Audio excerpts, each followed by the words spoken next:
वासुदेवाय ॐ नमो भगवते वासुदेवाय ॐ नमो भगवते वासुदेवाय ॐ अज्ञानतिमिरान्धस्य ॐ अज्ञानतिमिरान्धस्य ज्ञानाञ्जनशलाकया ज्ञानाञ्जनशलाकया चक्षुरुन्मिलितं येन चक्षुरुन्मिलितं येन तस्मै श्रीगुरवे नमः तस्मै श्रीगुरवे नमः नमो ॐ विष्णुपादाय नमो ॐ विष्णुपादाय कृष्णपृष्ठाय भूतले कृष्णपृष्ठाय भूतले श्रीमते भक्तिवेदान्त श्रीमते भक्तिवेदान्त स्वामिन्निति नामिने स्वामिन्निति नामिने नमस्ते सारस्वते देवे नमस्ते सारस्वते देवे गौरवाणी प्रचारिणे गौरवाणी प्रचारिणे निर्विशेष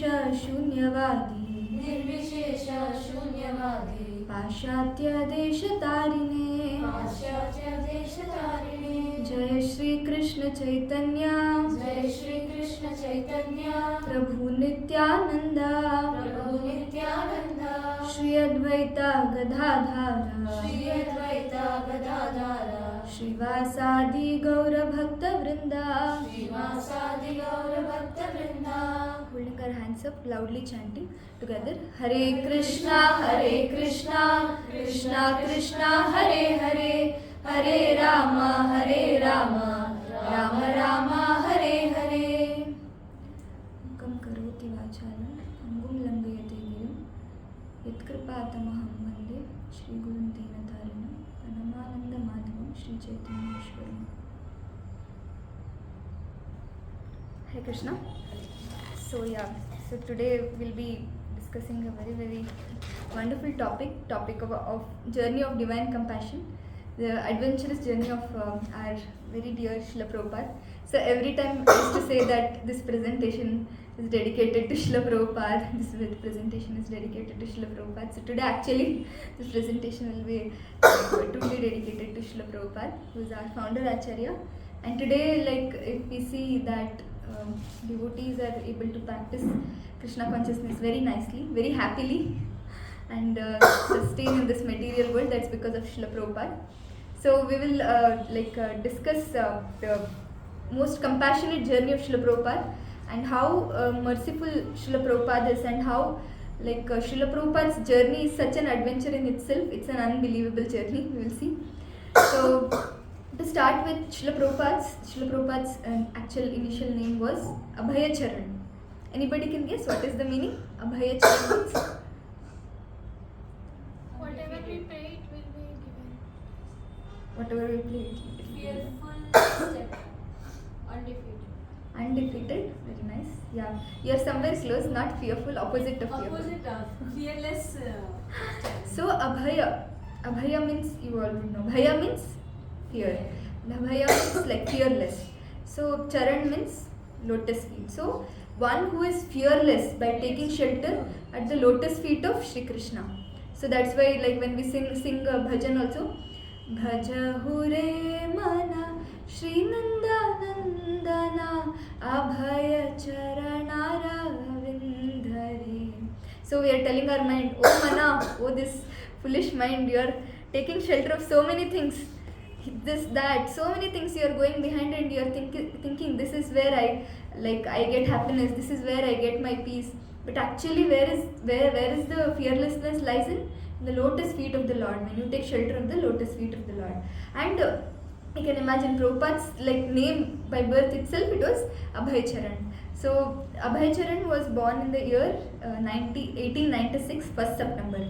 His parents were Gaur Mohan De and Rajni Dev. And Prabhupada was born one day after Janmashtami. So even till now, like every year, right after Janmashtami, the next day we celebrate it as Prabhupada's appearance day.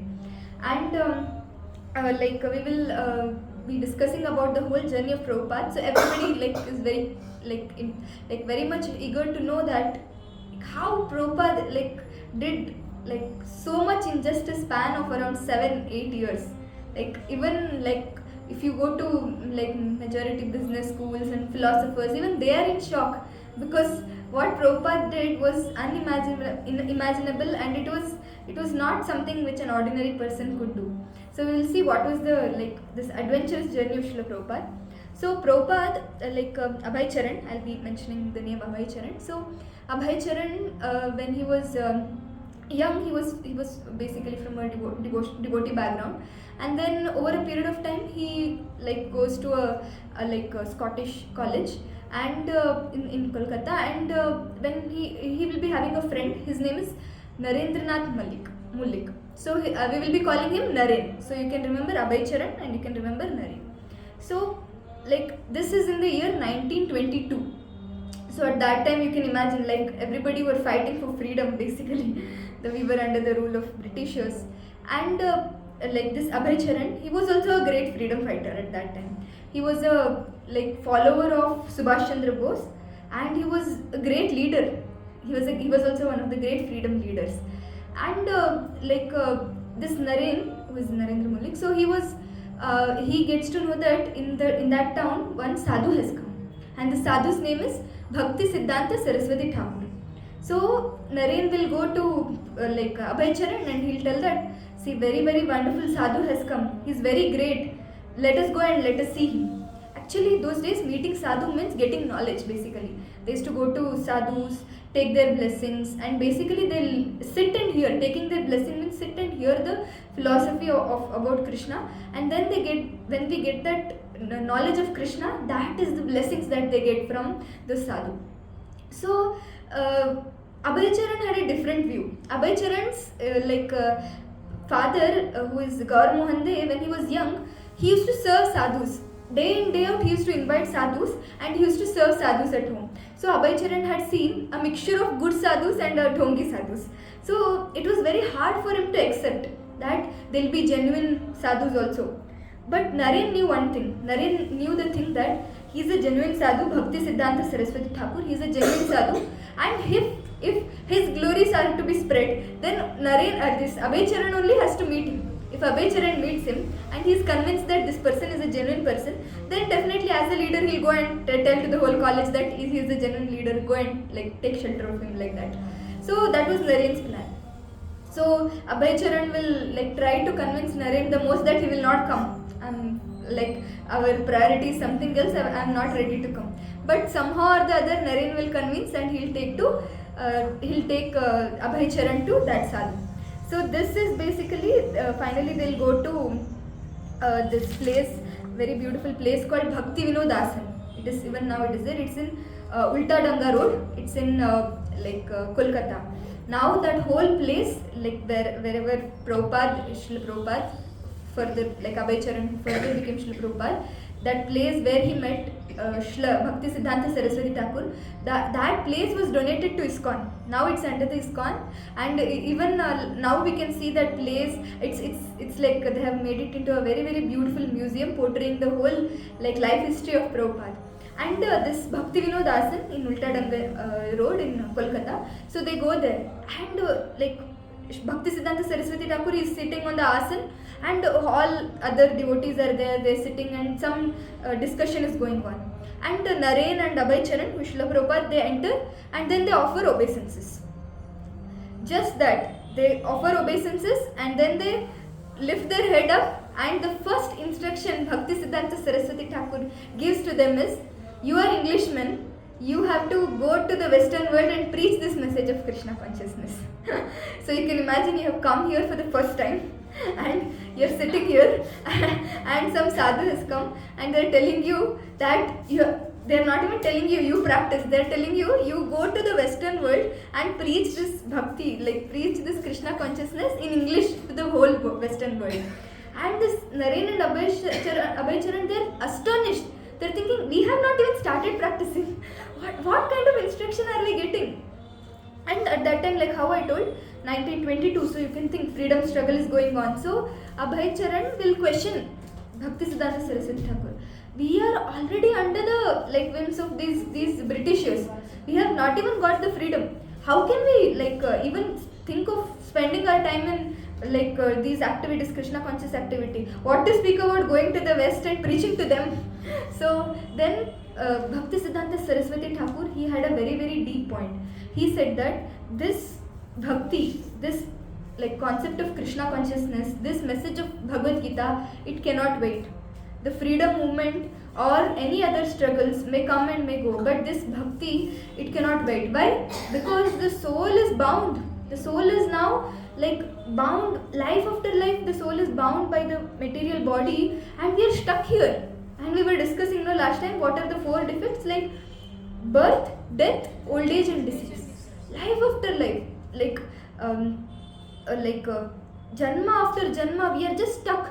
Even birth has so much of difficulties. Even like old age, death, though we cannot even. Everybody has experience. We see like people are around, and death is the most dangerous type of fear. Like everybody has. So not one life. Life after life, we've been bound. So this message of Bhagavad Gita, it cannot wait just because the freedom movement is going on.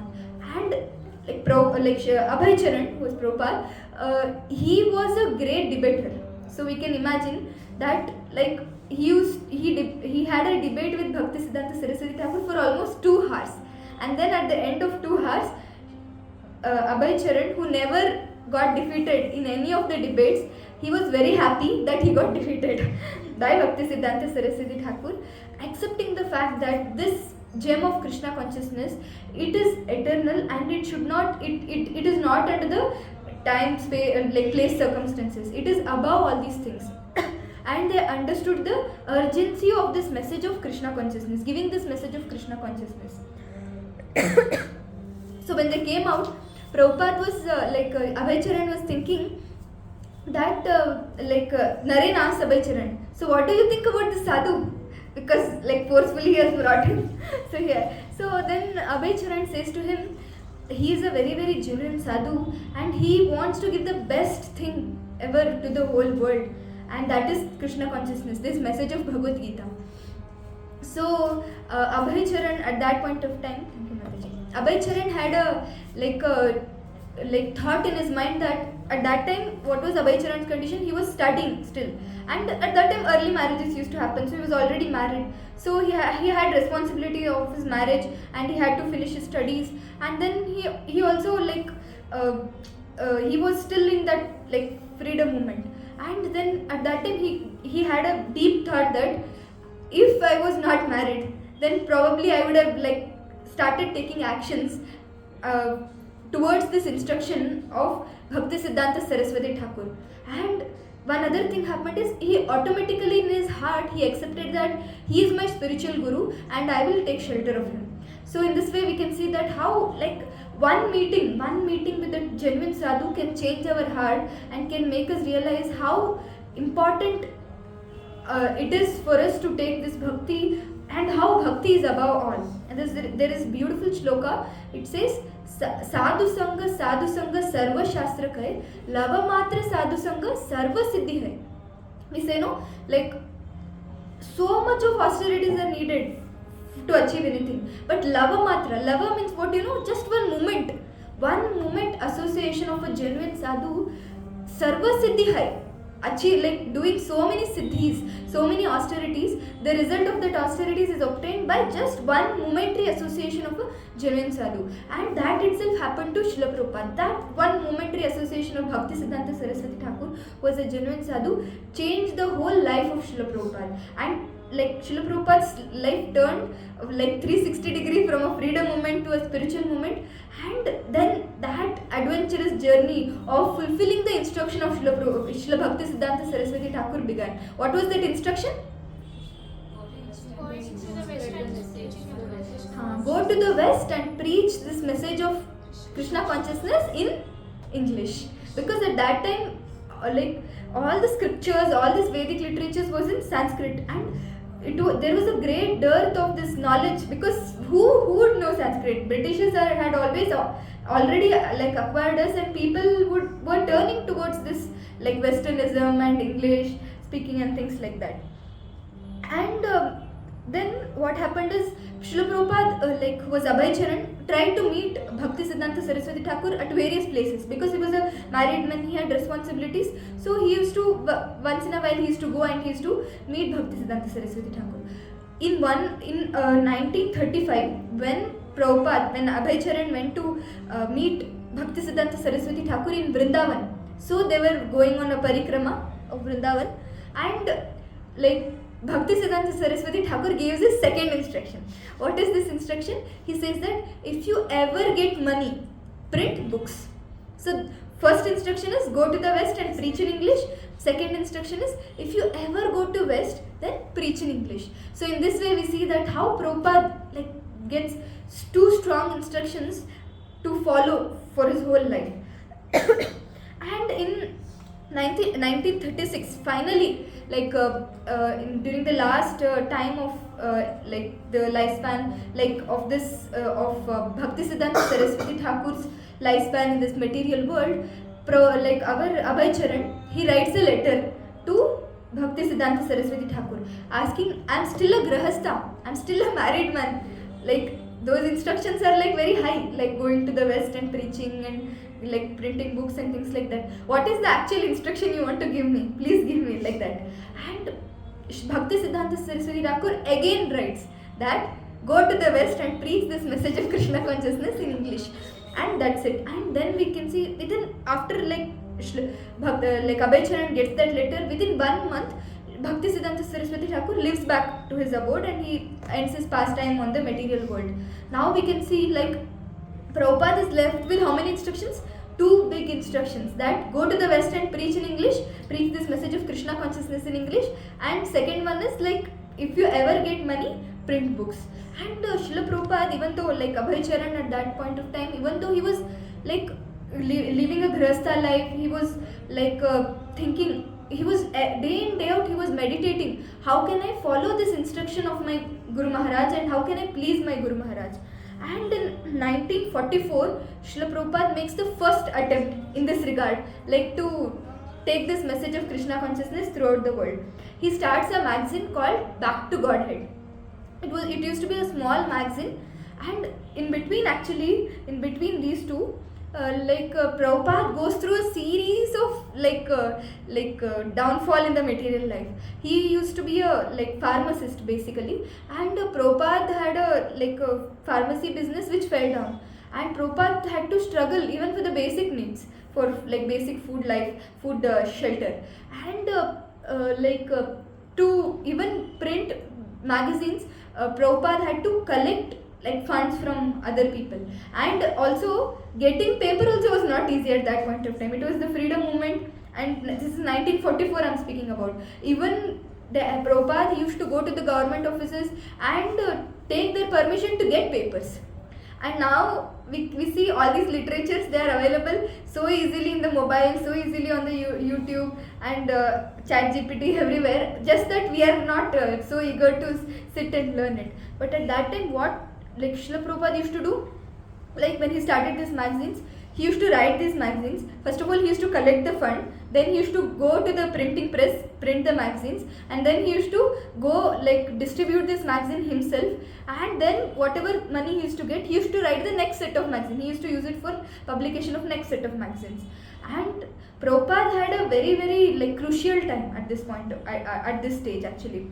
Many a time, Prabhupada used to do this, Abhay Charan used to do this during in the area of Delhi. You can imagine scorching heat. And Prabhupada, when he used to distribute these go out and distribute magazines, where he used to go? He used to go to the various tea stalls where people used to give him, people used to sit and talk, and he used to sit with them and he used to explain them, this is the philosophy. And outside what halla is going on, they used to shout Vande Bharat, we have to save the Bharat, we have to get independence, like that. So Swatantra, this thing, Andolan was going on. And Prabhupada here, sitting with the group of people near the tea stalls, wherever they are, and Prabhupada used to loudly preach to them that the need of the soul is Krishna consciousness. We all are struggling, and we have this is the time when we have to take up Krishna consciousness so that we get benefited. How long we will keep taking birth again and again in this material world? So this way he used to go convince people, make them take the Back to Godhead magazines. And Prabhupada, in the scorching heat, many a times he used to, because of the heat stroke, he used to faint. He used to faint and he used to be fallen on the ground for hours together. and somebody would come pick him and then they would give him water or something. And it is also said that once a cow hit Prabhupada and Prabhupada had fainted. And we can imagine actually Prabhupada, he is going through all these struggles just for one thing, to fulfill his spiritual master's instruction, that is, you go to the Western world and preach. He wants to take baby steps in India first, and then from almost 1944 to 1950 again, Srila Prabhupada, who Abhay Charan, his financial situation was very worse. He was not even getting proper food to eat. But one thing in all these things is Prabhupada was very sure that what was the second instruction? If you ever get money, print books. Whatever little money Prabhupada used to get, he used to just print the magazines, he used to go preach to the people, and then he used to convince them to take to Krishna consciousness, to take those books. And in 1947, looking at the various spiritual articles that Prabhupada, Abhay Charan wrote, he got the title Bhakti Vedanta. So that's why we see, when anywhere we take the name of Srila Prabhupada, we see AC. AC means Abhay Charan, Bhakti Vedanta Swami Srila Prabhupada. So they gave him the title Bhakti. Bhakti means devotional, and Vedanta means one who knows the Anta means what? End. One who knows the end of Vedas, one who knows the actual summary of the Vedas. So they gave him that title. And many people say that this ISKCON is a foreign organization, and it came from foreign country. But actually no. If you know Prabhupada's history, you know that Prabhupada started this Krishna conscious organization in Jhansi, and it was called as the League of Devotees. And this was again in the year 1950 Prabhupada started. And in Jhansi he had set up a small space wherein he used to hold satsangs, he used to give lecture about Bhagavad Gita, Srimad Bhagavatam, and he used to preach this message of Krishna consciousness to whatever extent possible. But any good thing we do, there are so many obstacles. So Abhay Charan, Bhakti Vedanta Prabhupada's wife, she wanted a place for some party or something like that. So majority of the times, whatever that place that was taken for preaching, she used to use it for her own use. And Prabhupada could not tolerate it for so long. He tried to, for a long period of time, he tried to convince, and he tried to take that League of Devotees, he tried to push it. But once when he realized that no, this is not going to work here, then he left that place, and then he went to he went to Delhi. Even in Delhi, you can imagine Srila Prabhupada, he has no money now, and he is all struggling, and all the wealth that he has is 2 instructions which his spiritual master has given him. And now when he goes to Delhi, he meets 2 devotees, one some army officer and one librarian, and they suggest Srila Prabhupada that these magazines people will read and then they'll throw. So why do you want to print these magazines? Instead, you invest on something that is eternal. You print books. They remind him the instruction of his spiritual master. And you can imagine any random person going on the road giving us instruction, we will take it so lightly. But Prabhupada, who was a spiritualist, he knew that via this his spiritual master is helping him. And he realizes the fact that yes, magazines, pamphlets and all, people will just put it here and there. But if it's a good book, then they will keep it and then they'll study it, especially at the time of difficulty. Only the book, especially the Bhagavad Gita, that comes into help. And we have seen, till date we have seen so many stories where people almost they went to commit suicide and then they were saved due to the Bhagavad Gita. We were also hearing this Sunday that Prabhuji was quoting the story. He was quoting the story that they devotees, I guess I heard this in one lecture, wherein the devotees went to one hotel and they wanted to keep books in every room. They wanted to keep Bhagavad Gita, and they wanted to make a deal with the hotel person that take Bhagavad Gita, this is the Gita Jayanti month, so you take and keep it in every room. But this person, he was very rich, very arrogant, so he did not agree at all. And then they came back, and then only one copy of Bhagavad Gita was kept, just how they keep in the reception, just for to showcase. And one person came, he was very upset, and then usually what they do, they just pick a book and then they go like that. He just picked a book and then he went, and then when actually that person was so much in anxiety that he wanted to enter that hotel room just to commit suicide. But then he opened the pages of Bhagavad Gita. He actually understood what Krishna wants to tell, and then he came out and he asked that hotel receptionist that who, like, how did this book come here, which is that organization who has written this book, please, like, give me more details. And then he explained how, like, he wanted to commit suicide and that book helped. And if you, like, there are many incidents like this wherein the book saved so many people's life. And then that the hotel owner, he ordered for every so how many number of rooms were there, that many number of Bhagavad Gitas he ordered and he kept in a room. Because you can imagine, any hotel, if when somebody commits suicide, will anybody come to that hotel again? Definitely they will not come. Even for that matter, even houses they will not come. They will think it's a haunted house, ghost haunted house, and they will not come. So he was very quickly ordered that many number of Bhagavad Gitas and he kept in all the rooms. So this way we see that how Prabhupada, when he got this got this suggestion from that librarian that you print books, Prabhupada decided that yes, now I have to print books. Somehow or the other I have to collect donations and have to print books. And he was determined every single day. In fact, he used to, like, at that time the Shastras were in Sanskrit. Whole day he used to sit and he used to translate from Sanskrit to English, so that people like us who don't know Sanskrit, we can actually understand and we can realize this knowledge of Bhagavad Gita. And morning, like night, evenings he used to write, like translate, and mornings he used to go to people, he used to convince them this philosophy of Krishna consciousness, collect donations, and like this he used to get money for printing books. And you can remember this one name, Krishna Pandit. Krishna Pandit is a person who sponsored a place for Srila Prabhupada in Radha Krishna temple in Delhi. It was in Chippiwada in Delhi. And after like some time when he had difficulties in being there and writing, so Prabhupada shifted to Vrindavan. And even Vrindavan, like when he was in Vrindavan, Vrindavan's atmosphere is so nice. So he used to sit there and he used to write, like translate books. But to print books, again he had to come back to Delhi. Like this back and forth Prabhupada was doing. And in the year 1962, to publish one book, that is Srimad Bhagavatam in 3 volumes, he would go around searching for donors all around. He used to beg them, he used to convince them about the philosophy, and then people used to give 10 rupees, 100 rupees, 20 rupees, like this. And he would, whatever money he used to get, he used to prioritize that, yes, this, I used to collect and I used to just translate, and another place I have to just print. And 1962 to 1964, it was just struggling time for Prabhupada. Like he used, even for basic needs he used to struggle, and even for basic travel he used to struggle. And even in that struggling time, the only thing that was in his mind was 2 instructions. What were the 2 instructions? Go to the West and preach this message of Krishna consciousness in English.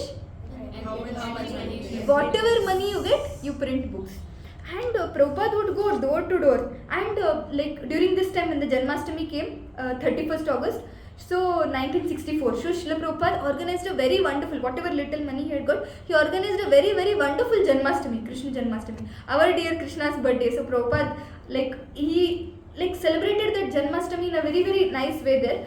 And when he organized there, he invited 2 main people. One was the governor, and second was Shishir Bhattacharya. You can remember this name also, Shishir Bhattacharya. And then when he meets them, he also proposes them to the governor, to this Shishir Bhattacharya, that how he wants to go to the West, he wants to preach. And anybody whom he used to talk, what they used to think, what is this person even telling? He is almost 60 years, 60 plus, and he wants to go to the West and he wants to preach. Here itself he doesn't have money to stay. First of all, how he will go to West? Second of all, nobody is hearing his message here only. Who will hear his message there? They used to think like that. Now, actually he started deeply thinking how to actually make some firm investment on this direction, that going to the West and preaching. And so many things we need to go to America. Nowadays people go to work or people go to study. What are the things that are majorly needed? Visa, then passport, then money definitely is needed. And at that time they wanted 2 other things. One was that P form. This P form was basically to tell that I don't have any debt here, because in general people what they do a lot of debt here and then they escape to the different country. So that P form was a declaration that Srila Prabhupada didn't have any debt here. And one other thing was NOC, no objection certificate. This also like somebody had to give from the so that there is no objection that he goes to like the West and he preaches. So Prabhupada wanted visa, he wanted passport, he wanted that P form, and he wanted that no objection certificate. And one other thing he wanted, what was that? Bhagavad Gita translation he is doing. Most importantly, he wanted a ticket to go to the West. He has to travel now. Like he's still struggling for the basic needs. And one after other, Prabhupada like goes level by level, and one after other he like begs and prays to Krishna, and he starts taking in this direction. So like Prabhupada during this course of time, he meets a person called Mr. Agarwal. So this Mr. Agarwal is a very very pious person, and when he hears from Prabhupada, actually the quality of a genuine sadhu is that when somebody hears from them, and when they realize that yes, this person is actually genuine and he wants to help people, automatically we get charmed by them, and we just like want to surrender to them. And this Mr. Agarwal, when he heard the discourses of Srila Prabhupada used to go to various places, give small lectures. When he heard Srila Prabhupada, he had a son. His son's name was Gopal Agarwal, and he was in this peninsula area in the foreign country, and he told he wanted to help these sadhus, many sadhus. So he told Prabhupada, like how he used to tell other sadhus, that my son is there, he will give you no objection certificate, no problem. And within like 4 months, the Ministry of External Affairs, they called Srila Prabhupada and they said no objection certificate you have already received, because Gopal Agarwal, whoever was there, he just applied there and he just requested there, and then Prabhupada got the no objection certificate. Now in April 1965, now Prabhupada like wanted this P form. So what happened is that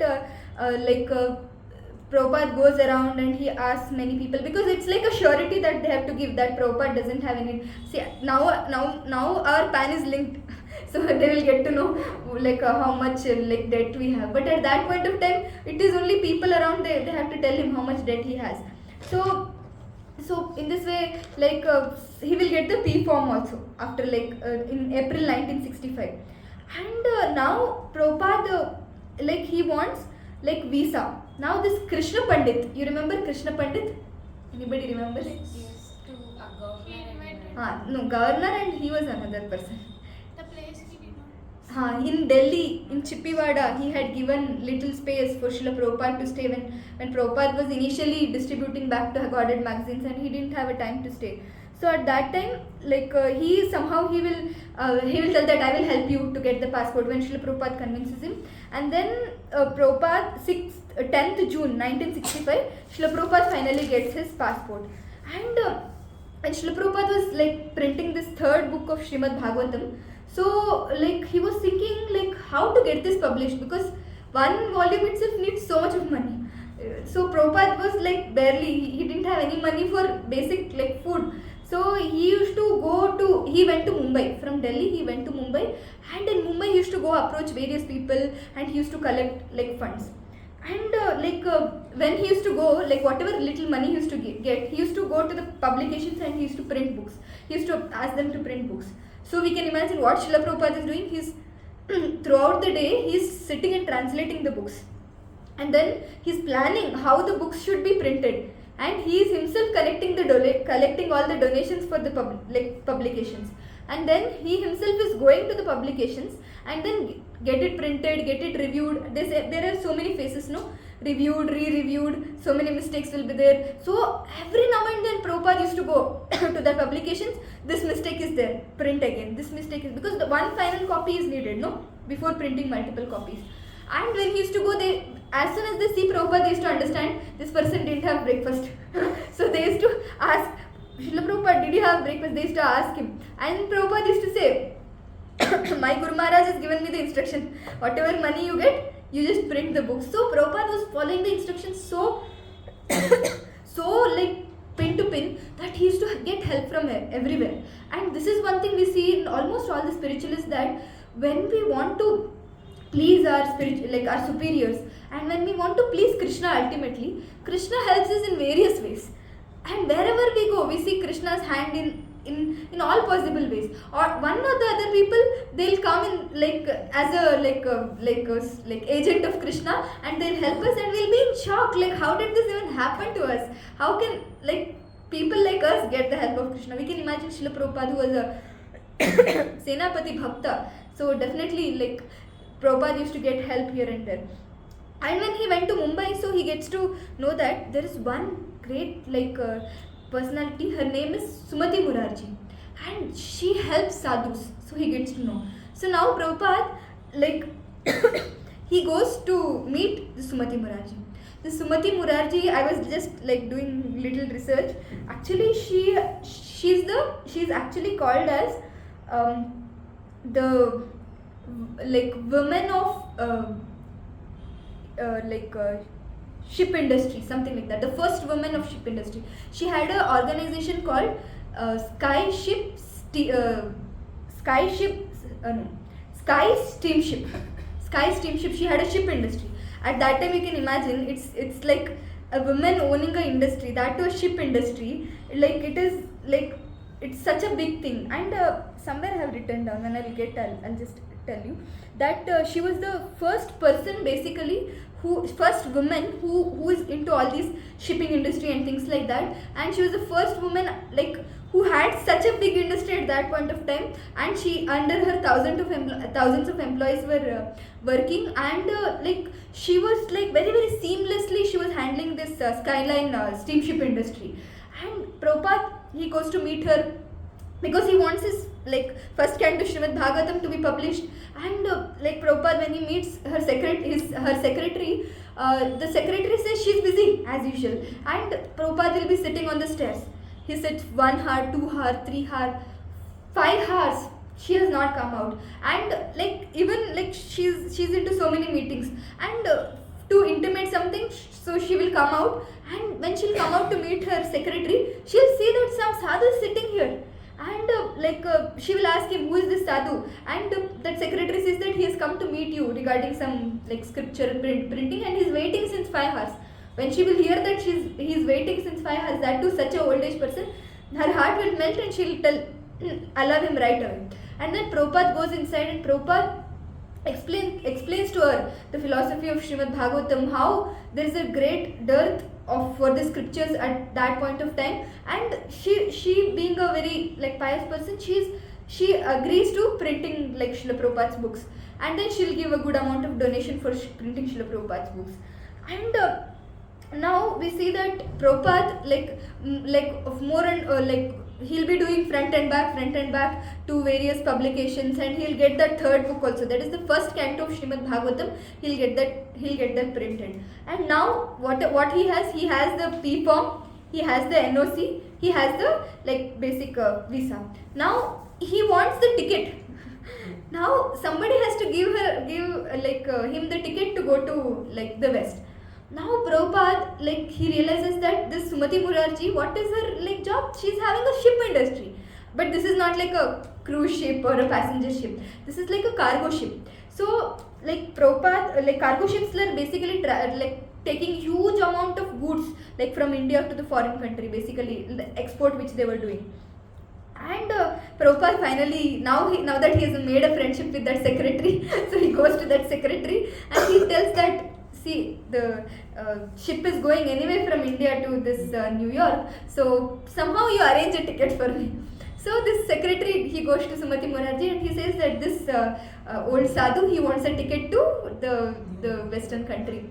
And Sumati Murarji, she'll be upset. She'll be thinking, this old person, he cannot even bear the heat, scorching heat of this country. How can he go there and he stay in that cold country? She'll be so much concerned about him, and she will tell, no, definitely I will not give any ticket. And Prabhupada, we all know Prabhupada is so much determined, because all these years he slowly, I did a fast forward of the journey, but when he is living that journey, we cannot even imagine. There's no food, and then printing magazines, and then slowly printing books, writing books, translating books, printing books. In fact, if you read the Srila Prabhupada Leelamrita, which is the autobiography, biography of Srila Prabhupada, not biography of Srila Prabhupada, you will realize that Srila Prabhupada hardly used to sleep.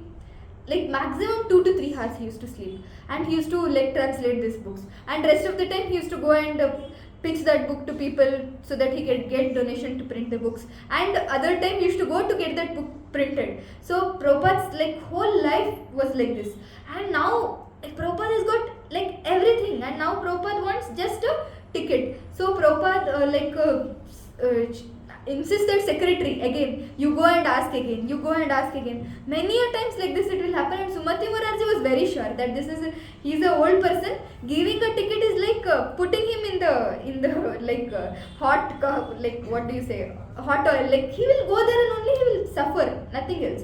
And finally he will tell that secretary that you cannot do anything, you just allow me to go and meet her.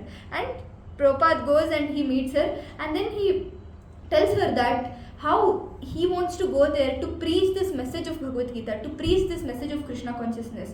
And he tells her how these movie stars, before getting a movie, they say, no, give me one chance, I'll prove myself. So like that Prabhupada, he begs to Sumati Morarji that give me one chance, give me one ticket.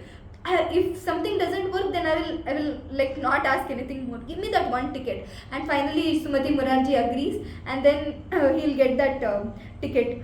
And finally he'll get that ticket on 1st September 1965. He'll get that ticket. And Srila Prabhupada, by the way, Srila Prabhupada never went out of India. We can imagine. It is such a cold country, Srila Prabhupada never went out of India, but Srila Prabhupada never bothered about all these things. He had only one thing in his mind, that go to the West and preach this message of Krishna consciousness. And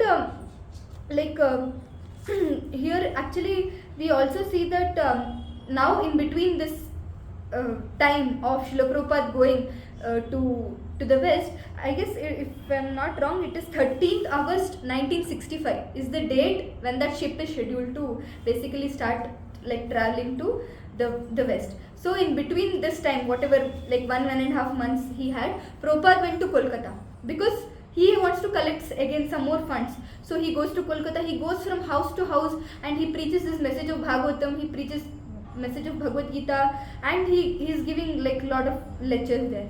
And the secretary of Prabhupada, who was Mr. Klosky, so secretary of Sumati Morarji was Klosky. Sumati Morarji orders this secretary that whatever Srila Prabhupada wants, you just get him. So Srila Prabhupada also goes and he purchases some woolen clothes, and at that time Prabhupada, he has a very very clear plan what should be done. So he has a print. In that print actually it is written that India's message of peace and goodwill.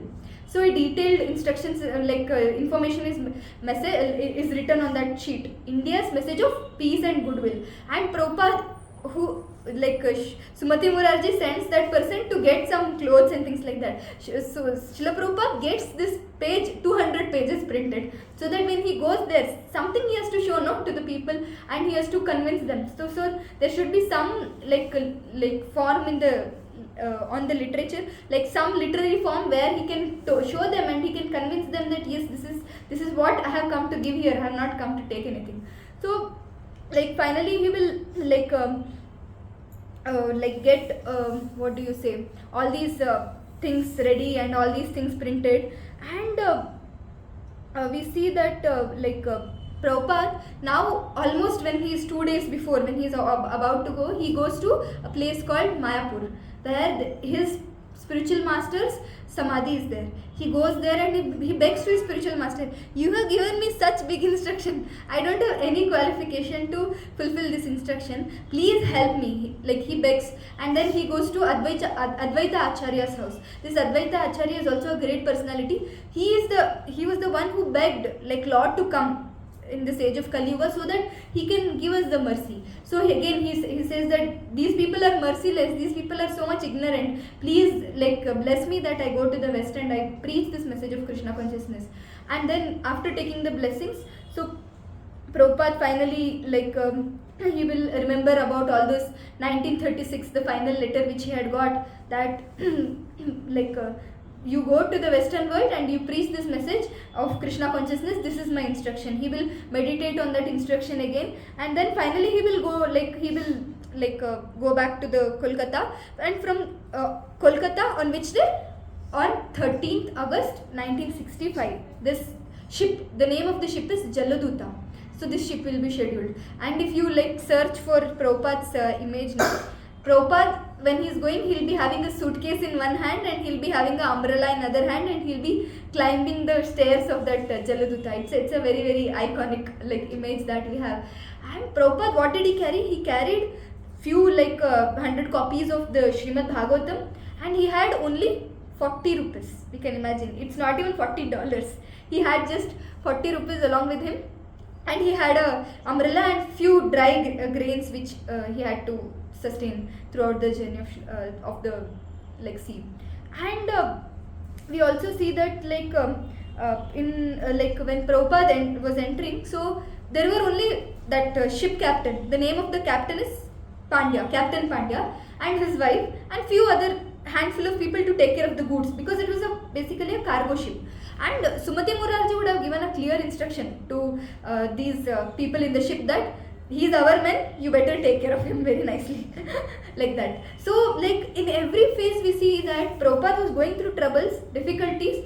He was not at all disturbed. He was just firm in executing the instruction of his spiritual master, and he used to get help. And Krishna used to help him. Wherever he used to go, Krishna used to help him. And now when Prabhupada is entering the ship, again Prabhupada is thinking if you analyze the situation of Srila Prabhupada when he is entering the ship, Prabhupada during these years he was literally broke. So he was literally he was down in his material life. He was not even having his basic food, clothing, shelter. And on the other end, his family people also were not there. He was all alone. He had also taken up Vanaprastha. And another thing is, when he started that league of devotees in Jhansi, that also stopped. And people in India were not accepting his message. So you can imagine what in the Western world people will accept the message. So definitely it was all the opposites. The Western world is known for richness, Prabhupada is poor, and Prabhupada's English also is a Bengali mixed English. It is not even properly understood by the Western people. And if you see Westerners, at that point of time there was a movement called hippie movement, and this hippie movement was again because of all this freedom struggle. They were all very tired. They were tired of the society, so they came out of the society. They started living on their own. They wanted freedom. They wanted independence, and they had only two motto. What was the two motto? Whatever your mind says, just do it. And second motto is, don't hear anybody who is older than 40 years. So what was Prabhupada's age? When Prabhupada, 1965, Prabhupada's age was 69 years. In fact, that date is also given that Prabhupada was he was 69 years old. And what was the philosophy in the West? Never hear anybody who is above 40 years. Prabhupada was almost 70 years. And with all these opposites, even knowing all these opposites, Prabhupada very, very firmly, he will again beg and pray to Krishna, to his superiors, and he will enter into that cargo ship. And he will be given a very small place in that cargo ship, because that ship is fully loaded with goods, you can imagine. And the ship starts sailing 13th August 1965, and when first day when the ship starts sailing, it will reach around the place of Pondicherry, and Prabhupada already has seasickness.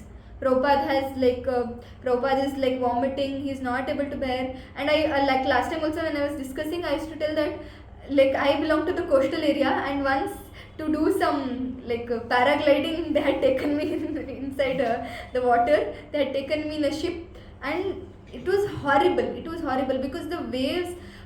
First of all, it is salty air. We cannot breathe also properly. Second of all, the waves hit so much that we get that nausea. We cannot, that they say no, seasickness. We cannot even bear. It feels as if that we need to vomit and clear our stomach so that our stomach remains little calm. So Prabhupada is see, we are just 20-30 years old. Prabhupada is 70 years old.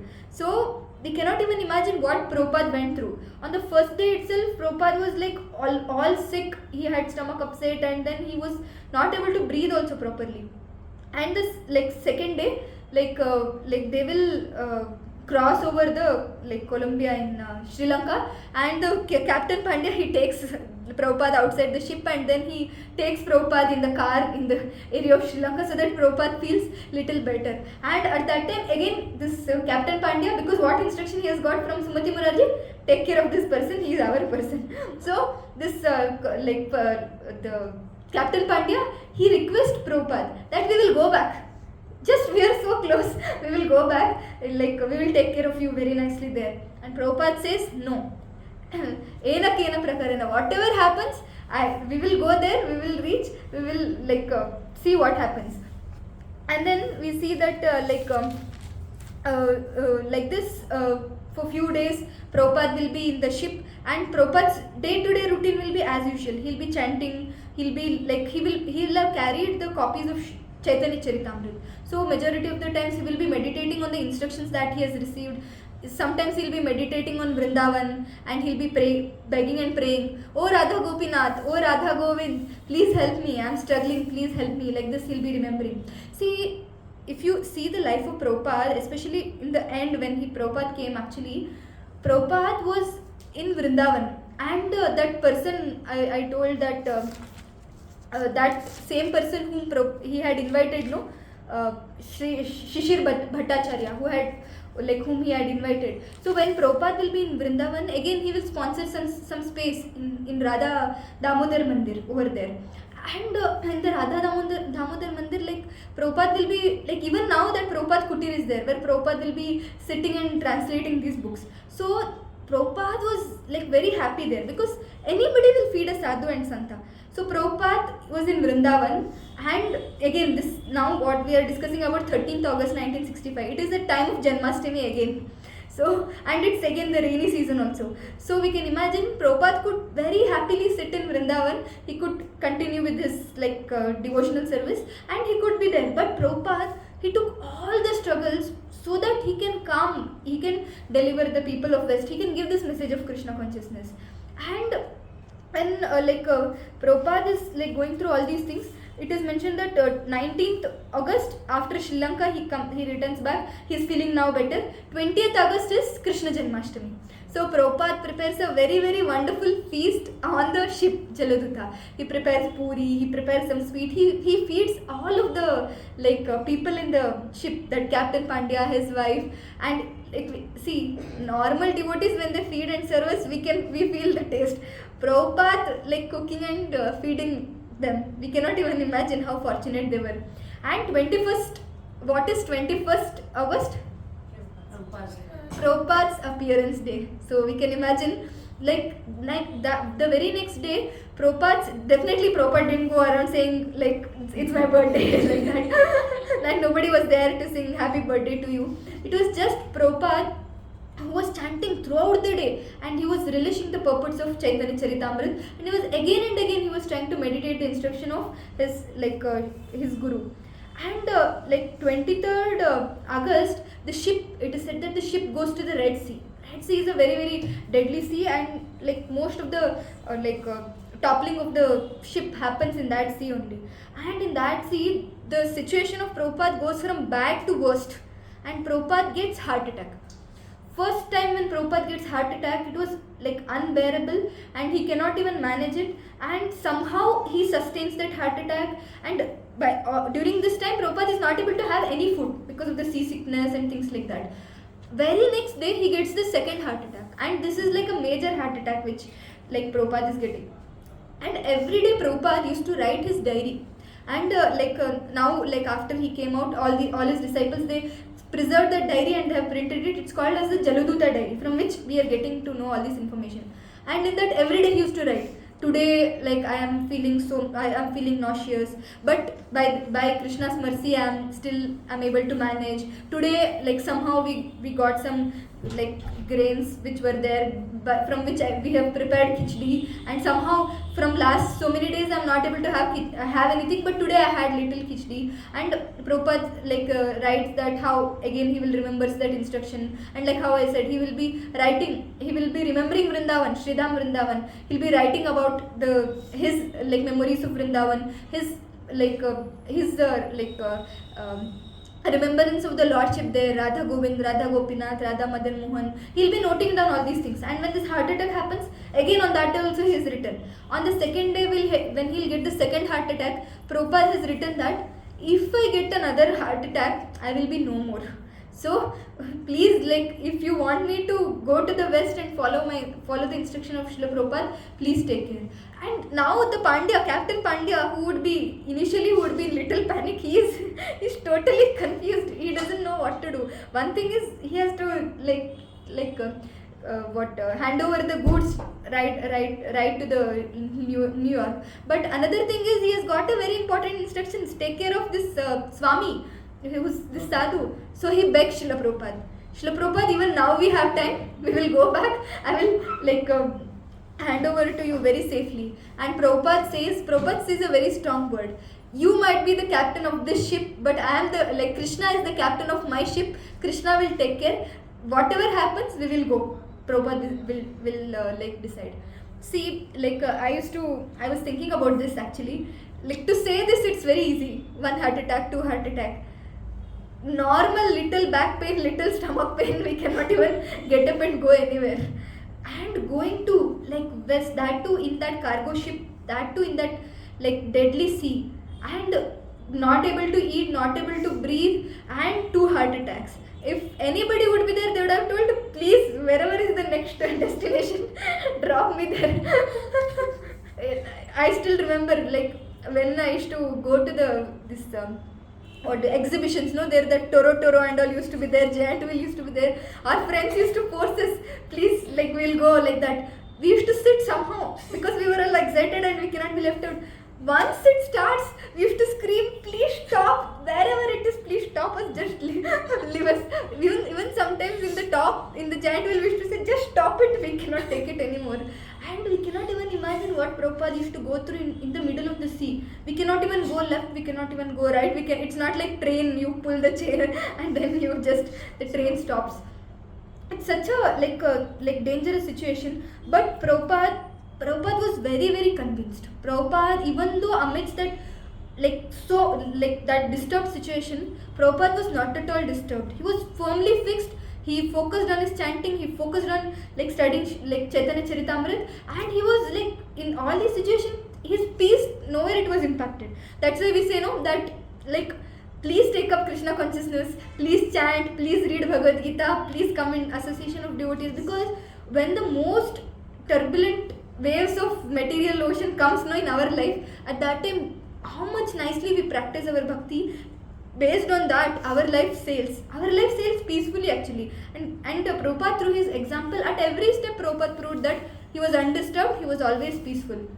And this Captain Pandya, and then they entered Atlantic Ocean.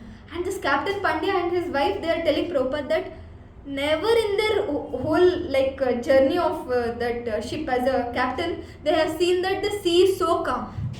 The sea was so calm, and they are begging Srila Prabhupada, in the return journey also, please you come with us. Because every journey actually for them is a very, very risky journey. And the sea used to give them a lot of dangers, and this used to be so harsh that all these symptoms even they used to face. So because Srila Prabhupada prayed to Krishna that now you take care of me. So we can see the Krishna's hand in it. At any point of time, the sea was not that calm. You can imagine the Atlantic Ocean being so calm. And we also see that how Prabhupada at any point of time, he was very sure that I will somehow cross, and then Krishna, you take care. And how I said, what did Prabhupada have? Prabhupada had only 40 rupees. And in that, when we convert it into dollars, it's nowhere actually. And see, when we go to when we go to some place, let's say in India only, to some place, so much preparation we'll do. We know that when we go there, somebody will pick us up, they will take us to the place. We know that what time, which food we will get. We know what and all plans we have. Prabhupada had no plan. Prabhupada had no money. Prabhupada didn't know when he reached there, he didn't know, should I go left, should I go right? He didn't have anybody there. And Prabhupada was only having one thing in his mind, that I have to go to the West and give them Krishna consciousness. They're all struggling, and my spiritual master Bhakti Siddhanta Saraswati Thakur wants it, and I have to achieve it. Actually, again, telling all these things, we cannot even imagine what was going in the minds of Srila Prabhupada. He was constantly remembering Krishna, and he goes to the deck of that ship, and he remembers that how Krishna, even though so many struggles he's going, Krishna is so merciful, so Krishna will take care. And at that point of time, he'll write a first song on the ship, begging for the mercy of Guru and Krishna, that please help me, I have no one, all I want to do is to preach this message of yours to the Western world. And how many months visa Prabhupada had got? Prabhupada had got only 3 months visa. So we can imagine, within that 3 months, if something, it's like a hit and trial. If something hits, then it'll work. Otherwise, he had to just come back. And Prabhupada, when he reached there, so when we reach foreign country, what do we say? Oh, such nice building. Oh, such nice glittery, glamoury world, and everything is so spick and span, so clean, and we'll be fascinated by the Western world. But Prabhupada, when he went there, he saw that how people are struggling, how people are bereft of spirituality, and how people are so ignorant. They don't even know that where their happiness lies. And how I was telling, hippie movement was all over, very prevalent. And these hippies, they had left their parents, because they had left the whole society, because they were frustrated with the government, and they were living a life on their own. How they were living? They were high on drugs. They used to think drugs is spirituality. Their funda was get high on drugs and follow spirituality. And they used to eat all these non-vegetarian food, meat eating, and they were doing all this obnoxious thing, thinking that this is the best thing we can do, and this is how we achieve independence. And Prabhupada, when he gets down of that ship, Jaladuta ship in Boston, again Captain Pandya, he says, even now you have a chance, you come back with us in the ship itself. Prabhupada says, no, this is what I want to do, this is what I will do, hook or crook, I will somehow go and I'll see what can be done by the mercy of Krishna. Actually, again, if somebody allows us to go to some new place, we don't have money, we don't have people, we don't know anybody, so what we will think? If somebody is asking us, you come back, we'll be like, I better go back. I guess this is only Krishna's instruction. This is what Krishna wants, we would have thought. But Prabhupada was very, very firm that no, whatever struggles I have to go through, let me go through, so that I can help these people who are struggling. And Prabhupada writes one more bhajan, it's called Markine Bhagavata Dharma. And this is, again, I was telling other Matis also, this is one of my favorite bhajans. And in that bhajan, Prabhupada says that I don't know why I have come here. You have given me the name Bhakti Vedanta. I don't even have Bhakti, I don't even know Vedanta. Please help me. Via me, please make me speak the words which will convince these people who are so much ignorant. Please get them out of ignorance. Because you can imagine, these people, they don't know who is Krishna. They don't know actually what is spirituality. They don't know what is Krishna consciousness. At least in India, they were pious, they were helping him and things like that. But here it's a completely opposite world. So it's a dangerous world for Prabhupada also to live. And Prabhupada begs to Krishna that nachao se mate. By whatever you want me to do, however you want me to dance, please make me dance, and please make your instruction to be executed. I am your puppet. You have seen no puppets, the whoever is making them dance, only they will hold. I am completely under your control. I have no qualifications. I have no resources, I don't know anyone, and I don't even know how to like give this message of Krishna consciousness to such a fallen people. You can imagine people who are going to temple. See, we go to book distribution, we usually pick temples so that people will like at least behave politely with us and they accept it. But here is a world completely opposite. They don't even know what is actually meant by devotion. So such a place like Prabhupada is going, so Prabhupada is begging, like he's begging to his spiritual master, he's begging the previous acharyas, he's begging to Krishna that you have brought me here. If you have brought me here, even after passing so many difficulties in the sea, which means you have some reason. Otherwise, I would have gone back. But you have brought me here. So whatever is the reason for which you have brought me here, please fulfill that, because I cannot do it. This is what like Prabhupada writes. Maybe when we get time, like we can sing these bhajans in the next sessions. And Prabhupada all these time when he's out, like how I said, he's so much compassionate. His view is not like that oh, now I go to Western world, now I find a place, I get settled happily. No, moment after moment Prabhupada is only thinking how to save these people. And on the other end, this Gopal Agarwal whom I was telling, no, actually the fact is this Mr. Agarwal, he used to send invites like this that to Gopal Agarwal that please make them accept NOC. This Gopal Agarwal used to think who will come? Who will come to Western world? They might have some desire to come to Western world, so let me give NOC. So like that he used to arrange NOC and he used to give it to sadhus. Like that only he thought this is another sadhu, he may try, then he may fail, then he will not come back. But on the ship, Prabhupada writes a letter to this Gopal Agarwal that attaching a photo of him in kavi, in that shaved head, and he says that I am coming. Now this Gopal Agarwal is in great difficulty. You can think that somebody is there in Jammu Kashmir and you tell them randomly that when you come to Bangalore, come to my house. And you think what is the odds that they come to your house? Very rare. You think that why will they leave their place and come to Bangalore, that too so much of traffic is there, they will not come. You come here, whenever you come here, you stay. And you get a call saying that they're coming to stay for 1 month. You will get a minor heart attack knowing that what to do. Now this Gopal Agarwal's wife, Sally Agarwal, she was a foreign body basically, and they had one 4-year-old kid, and they had one more New Year baby. So Sally Agarwal was totally in panic. Indian person is coming, sadhu is coming, and I have to take care of him. Definitely it's such a difficult thing. But since they had given word, so Gopal Agarwal somehow arranges a person to get Prabhupada to their house. And Prabhupada comes into Pennsylvania and he stays there.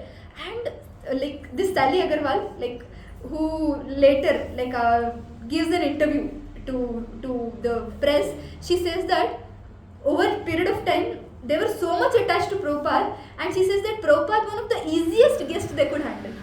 So Prabhupada didn't demand anything. Prabhupada always used to just he used to chant Hare Krishna, Krishna Krishna, Hare Hare, Hare Rama, Rama Rama, Hare Hare. So he used to just chant, and whatever little they used to cook, he used to honor that. He never demanded anything. In fact, wherever little vegetables Prabhupada used to keep in the same fridge, Sally Agarwal used to keep meat, it seems. But Prabhupada never complained. Prabhupada was so tolerant. So we can see another quality of a spiritualist, that automatically they get that tolerance. They know where to actually react and where to not react. We, on the other hand, where we should not react, we react and we fall in difficulties.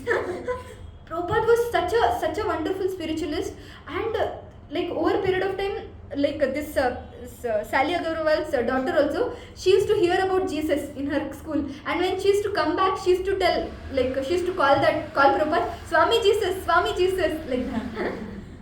And Prabhupada used to cook very, very wonderful dishes and used to serve. And it is also said in that book that Gopal Agarwal, he used to come in the lunch break to have food, what Prabhupada prepared, it seems, just to have prasadam what Prabhupada prepared. And how I said, we cannot even imagine such a pure devotee in such pure devotion is cooking and offering And Prabhupada was a very very wonderful cook. All the like amazing items that we do in like ISKCON, the Prabhupada himself taught to his disciples actually. So Prabhupada himself cooking and serving them. So Sally Agarwal says that he was the best person, best guest, and I was the happiest host. And over a period of time, I told no, these spiritualists, they're so much what do you say, they're so much attractive that anybody gets attached to them very easily. And Prabhupada over a period of time over there, he gives small discourses, but he realizes this is in Boston. He realizes that no, I have to, this is in Peninsula, I have to go to New York and I have to like somehow start my actual work. So Prabhupada tells to Sally Agarwal, and Sally Agarwal cannot accept the fact that Prabhupada is leaving them and going. It is as if like our own grandfather is like leaving us and going, who is taking care of us, who is loving us so much. So it was like a very big shock for Sally Agarwal and for her kids, and even for Gopal Agarwal, that they are leaving and going. And somehow Prabhupada will convince them and he'll go to New York. Now in this New York, like I was talking about those hippies. It's in a place called Bowery. And one incident I want to quote, where Prabhupada, he found a small space. He was staying in that space, and he used to whole day he used to sit and translate, chant and translate. And in that space, 2-3 people used to stay. There was a curtain on one side. Prabhupada used to stay. On the other side, other drug addicts and these like crazy people used to stay. And Prabhupada has mentioned in this diary that like the person who was staying over there, his name was David. This David, once he takes drugs and he goes so high. He goes so high that he starts jumping all around. He starts like acting very crazy. But Prabhupada, he's very calm. He's sitting. He's finishing his purpose. And then what happens is, at once that curtain that David removes, and he is coming with the iron rod. And Prabhupada, you can imagine Prabhupada is sitting and he is like very calmly he's translating, and he sees that there is one person, he's all high, he's coming with the iron rod in his hand, because going high means like they will not even know what they are doing. And Prabhupada, he realizes that if I don't go out of this place, I will be just like murdered here. So Prabhupada goes and runs, it is said that how they used to stay, they used to just fall on the ground itself. They used to be so high that they used to fall naked on the ground. And so many bodies are there. And Prabhupada, like how we cross the various obstacles, like that, Prabhupada, he ran for his life. He left all his, he had a small recorder, and he had like his purpose and everything. He leaves everything and he runs for his life. So actually, like how I say, we cannot even imagine like what Srila Prabhupada went through. And after going through all these things, anybody would say, just take me back to Vrindavan, I'll just go there and do my bhajan. But Prabhupada didn't lose hope at all. Even amid so many difficulties, Prabhupada was firmly fixed. He knew what has to be done. He was very, very peaceful. He was not at all disturbed. And at that point of time, already like he had started preaching, and few people here and there, these hippies only, they wanted to help him. So finally, these hippies, they will collect some fund and they will arrange a place for Srila Prabhupada in a gift shop. And that gift shop, it is called as Matchless Gift Shop. It is there in the I guess in the First Avenue. And Prabhupada over there, he used to like give wonderful discourses, and people used to come, people used to hear, and then slowly few people will go back to that place, and slowly they'll get all his tape recorder and all his purpose. And in between all these things also, it is said that once somebody had stolen all the items of Prabhupada. Whole Bhagavad Gita was stolen, which he had translated, and then all the tape recorder and other paraphernalia which he used to use to record, everything was stolen. Actually, imagine you are on the road, you are somewhere hardly staying, and whatever little small bag you had, that is also stolen.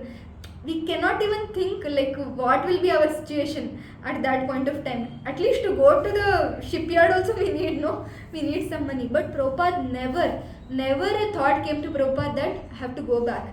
And in this way, Prabhupada started his preaching, and a bus conductor, once Prabhupada meets one bus conductor when he's preaching, and bus conductor asked Prabhupada, what is your organization, how many people you have, and things like that. nothing is set up actually. Prabhupada says, I have thousands of people and I have hundreds of temple and I have printed so many volumes of book, but just time is a concern. So you can imagine Prabhupada knew that all these things will happen. Like Prabhupada, what he mentions, just the time is a concern. So Prabhupada knew that with time all these things will happen. And when Prabhupada, like when he was in this matchless gift shop, so they had to register with some name. So Prabhupada tells his the devotees who have come to help him that register on the name International Society for Krishna Consciousness. So these people, they are asking him, Prabhupada, are you sure? Because they are living, where are they living? They are living in a very small gift shop. And Prabhupada, what is name he is giving? International. So they ask Prabhupada again, are you sure you want to register with the international name? Prabhupada says, I am very, very sure. So we can see spiritualist has such a wonderful vision. He knows that how wonderfully this society of ISKCON will flourish. And like how I said, when Prabhupada was there, you can imagine 1969 Prabhupada goes to Boston, and then 1977 14th November Prabhupada ends his pastime on this material world and he goes back. So how many years? Hardly 7 to 8 years. That's it. And Prabhupada, what is the contribution of Prabhupada? Prabhupada has established 108 temples all over the world, and he has around 10,000, more than 10,000 disciples, and he has published 80 volumes of book. And the best part is he has traveled all over the world 14 times. 14 times in that span he has traveled all over the world. See, if we would establish one temple, let's say one big temple, let's say ISKCON Bangalore, and then we would just happily stay there because we don't want to go anywhere, everything is there, we would happily stay there. But Prabhupada at the age of 75, 77, we can imagine Prabhupada was traveling. He was going from places to place, and then he wanted to give that Krishna consciousness to everyone. In fact, you can if at all you get little time, you can search about this book called Salted Bread. It is about the people of Russia and how people have struggled there, and how people, now Russia is the second highest country which is following Krishna consciousness, and how Prabhupada, when Prabhupada went there, nothing was there. Prabhupada was not even getting vegetarian food.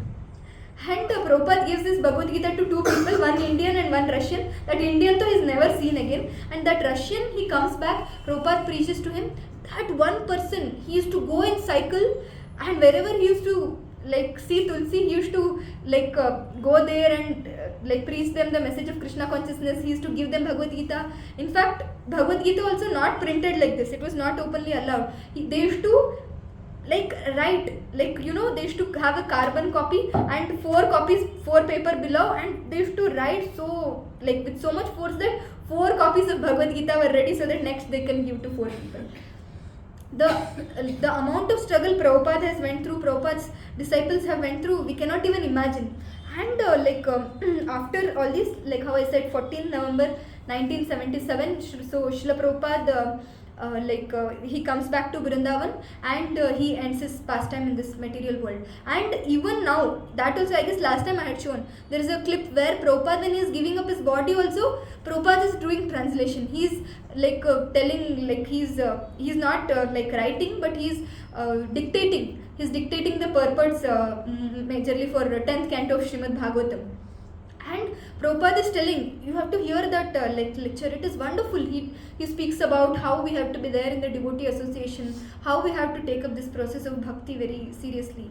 And see, let's say he went to West, and there he established, at least in the fag end of his life, he could have lived a happy life. He could have lived a very peaceful life. But Prabhupada was that spiritual warrior of Krishna. He never wanted any rest. He never wanted any rest at any point of time. And all he did was translating these books, distributing these books, establishing the temples, and giving Krishna consciousness to others selflessly. And even now, all these business schools and philosophers, they're in shock that in a span of 6-7 years, how did Prabhupada do this? How much Prabhupada went with? 40 rupees. And it is said that when Prabhupada came back, he used that 40 rupees to travel from Delhi to that Chippiwada, it seems. So that 40 rupees also was intact. We cannot even imagine like how Prabhupada did all these things. He was a like Senapati Bhakta of Krishna, and Krishna empowered him. And Prabhupada is like such a great warrior. Like how I said, sleeping 2 to 3 hours. We cannot even imagine giving those books. And like today, whatever we have got, all these ISKCON centers, temples all over the world, it's a mercy of Srila Prabhupada. And all we have to do is just give this knowledge to others. That's it. We don't have to struggle like what Srila Prabhupada did. So especially like in my life, like there's a beautiful bhajan. It says that Yadi Prabhupada na hoy to tabe ki hoy to. Like if Prabhupada was not there, what would have happened to us? The center would be there, we would be here, Bhagavad Gita as it is would be here. No. Actually what Prabhupada did to us, nobody ever could do it to us. So like I'll just end with this thing saying that like if you see any organization, so the first thing that comes up is the one who like founded that organization, the one who built that organization. So everywhere we see that this person. But only when I came to ISKCON, I didn't know Prabhupada at all.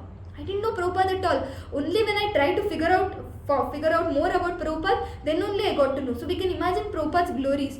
Prabhupada never kept himself friend.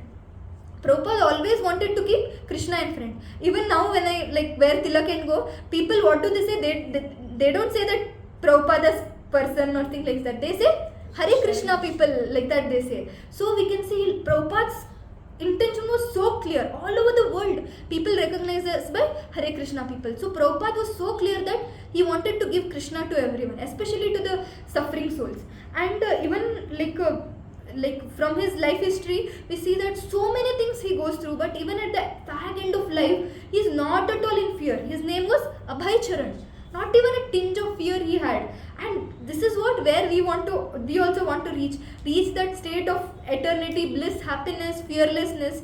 And Prabhupada is very, very clearly giving us instructions in the Bhagavad Gita that just by chanting Hare Krishna Mahamantra, by studying the scriptures, realizing the scriptures, and then attending satsang like this, especially importance of being in association, we can also be peaceful, we can also be happy, and we can also be like fearless, especially the greatest danger, the greatest fear, the fear of death. Devotees, if you see, they're so happy. Like today also morning we were discussing Susukam Kartum Abhyayam. We are so happy and we are so fearless.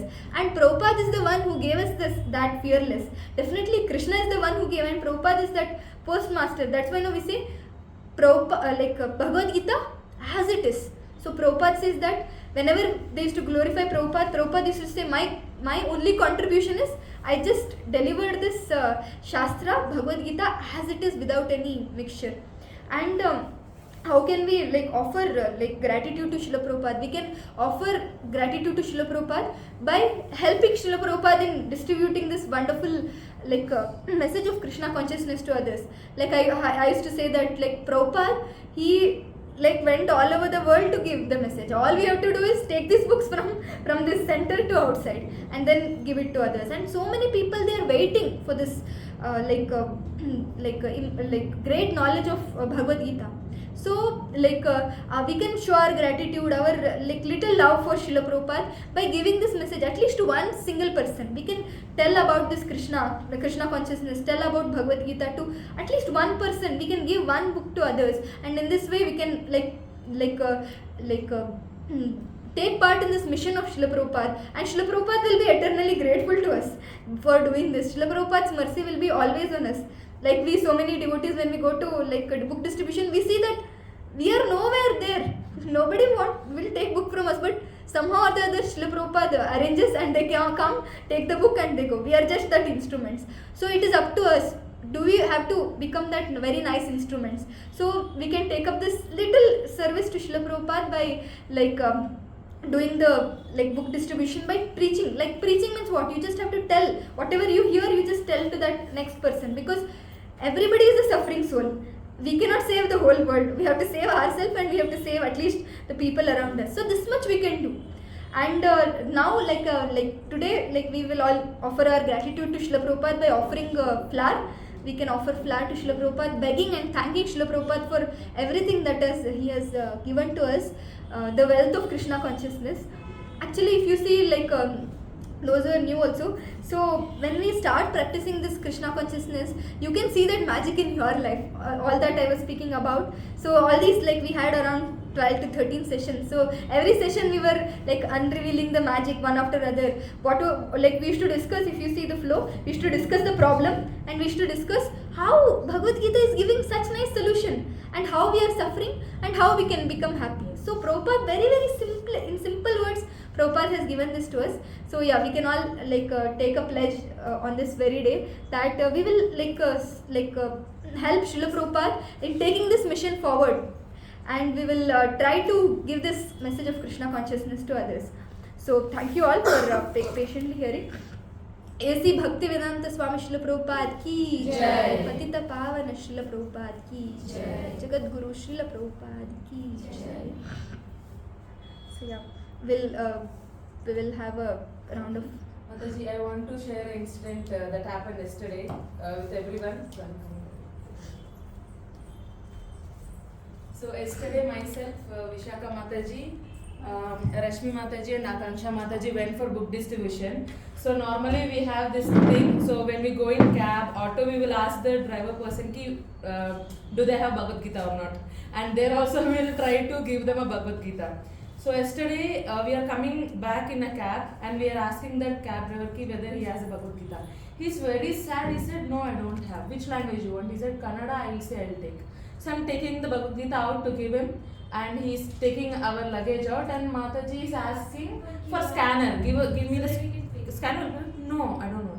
Why you take your money? You just drop this here, take your money. It's like, no, I just fixed I don't want to take money from you people. I just decided at the start of the journey itself. I was like, okay, then take Bhagavad Gita for free. You don't have. No, you have to take money. I was like, do one thing. You take our cab money and we'll take Bhagavad Gita. It's like, no, I don't want to take anything. Then we gave Bhagavad Gita. He started crying. The cab driver is around some 45 years or something. He started crying. And he's a Kannada person. Rashmi Mataji started speaking with him. 2 hours before, something happened in his life. He is having so many EMIs. His daughter is studying in 10th standard. He has to take care of his parents, house EMI, car EMI. He's traveling to some place. He doesn't know, some iron rod hit his car in the silencer. Silencer broke into two. He didn't notice. He went to a hotel. He's having his tiffin. Some police came. They noticed and they have spoken in a very bad way. He tried to explain, they filed an FIR, something has happened. And midnight also, he used to do shift every time, morning shift, night shift. He doesn't sleep at all, only 1 or 2 hours, because he had to pay EMIs. And some auto people stopped him in between the way, and they spoke, they are drunk, and they spoke in a bad way. So he started questioning God just 2 hours before, are you there? If you are really there, why are you giving me all these things? And we sat in the car and we started talking about we have to go to Hanuman temple, we have to give as many Bhagavad Gita as possible. So it's like, God listened to me. I actually saw to the sky and asked, are you there really? Why are you giving me all these things if I'm so true to myself and I'm so true to everyone? So he told, God sent you people. And he already got one Bhagavad Gita previously. His aunt gave to him. And then after a few days, she told that I wanted to read, give back to me. So he was searching everywhere. He wanted to take Bhagavad Gita so desperately, he's not getting. And he got Bhagavad Gita yesterday and he's crying profusely and he's telling this is the best day of my life. And we don't know who are in very need of Bhagavad Gita. There are many souls out there, really they want Bhagavad Gita. We may see some people who say no, I have it, but there are many people who say yes, I want it. All we have to do is we have to go reach them. stand. That is our gratitude. Take books, go there and stand. That's yes. it. Yes. Thank So, you very much, Hare Mataji. We will Krishna. chant one round of Hare Krishna Mahamantra to that person who took Bhagavad Gita. Hare Krishna, Krishna Krishna, Hare Hare, Hare Rama, Rama Rama, Hare Hare. We will also chant one round for all those devotees who are daily going for book distribution. Hari Bol. Hare Krishna, Krishna Krishna, Hare Hare, Hare Rama, Rama Rama, Hare Hare. This is the person we gave him beads and a bead bag also. He's just smiling happily. We always go to distribution, and we always mention this golden line to everybody. We so that you take this Bhagavad Gita, you don't